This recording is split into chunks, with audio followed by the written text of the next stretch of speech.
How's it going? I'll be quick. This is the next video on narcissism featuring audio from an interview with Dr. McWilliams. It'll be going over a narcissist's difficulty acknowledging dependency, a narcissist's feelings, and then treatment. Especially acknowledging one's dependency on other people. It seems to be quite terrifying for people who are brought up not being fully affirmed as who they are to feel dependent on somebody else. I'm talking about normal human dependency now, not people who are pathologically unable to take care of themselves. But normally people, we're interdependent. We require the forgiveness of our friends and partners when we make mistakes.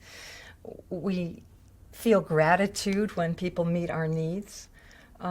If you're brought up that you have to be perfect and grandiose, whatever way you got that message, whether it was from the culture at large or from your parents, but where it's overlearned that you have to be a false self, a grandiose kind of a person, you can't genuinely apologize because that's admitting a flaw. You can't genuinely thank because that's acknowledging need. And so the two things that are really the most important to repair and sustain relationships are out of your capacity. So you end up doing things like apology substitutes, which tend to leave other people cold. Like, if I am nasty to my husband on Monday and I make him a really nice dinner on Tuesday, he's not going to warm up to me unless I also say, I'm making you a really nice dinner tonight because I feel bad about how I treated you last night. If I just make him the dinner and then get pissed off that he doesn't realize that this is my way of undoing what I did, you can see that the relationship doesn't improve at all. And the same with thanks. It's a different transaction. If I go to a teacher who's helped my kid, and if I say, thank you so much for how you've helped my daughter, then if I go in and do a kind of thank you substitute, like, nice job with my kid, very well done, as if I'm in a position of superiority dispensing praise. So it's sort of painful to watch people with narcissistic psychologies try to sort of get along in a world in which they don't know how to apologize and they don't know how to thank because they can't acknowledge their interdependence on other people. People that we later diagnose as narcissistic, they don't even know their feelings because they haven't had people name them. Their feelings are unformulated. So they often can identify that they're in a rage or they're feeling envy, but some of the more nuanced feelings they can't even find in themselves. Being sad, being regretful, finding oneself having mixed feelings about something, feeling tender. It's not like, the older descriptions of like neurosis where you have unconscious sadness, for example. It's more like you don't even know what sadness is. Nobody ever helped you grieve. So when you're feeling sort of a painful sense, you don't even know how to deal with it, what to call it. You tend to be critical of yourself and then critical of anybody else who's sort of open about sadness or limitation or dependency. And you suffuse yourself with contempt because, you're feeling this thing that you don't understand. But we have learned over the past 100 years that there are some people who can't find their anger, even though they look angry to other people, because they literally don't feel it. In fact, there's been some research done in Canada where they've used fMRIs on people who are so-called alexithymic, which is a fancy word for they don't know what they're feeling. They have no words for affect, is really what the Greek term means.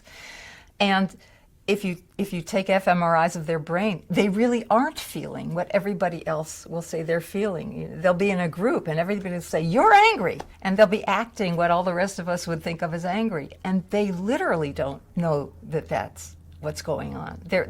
Something isn't hooking up in their brain. I think we'll learn a lot more about the neurology of this eventually. But that's very different from I can find my anger if I just am honest with myself. Well, I can say a few things about treatment. There's always been controversy about how to work with people with narcissistic dynamics, and partly it's because of they can have such different presentations. They can be devaluing, or they can be idealizing, or there's some other ways that they sometimes relate. All of these are their ways of trying to have a relationship, but they differ in what they require. There are basically a couple of ways of framing it.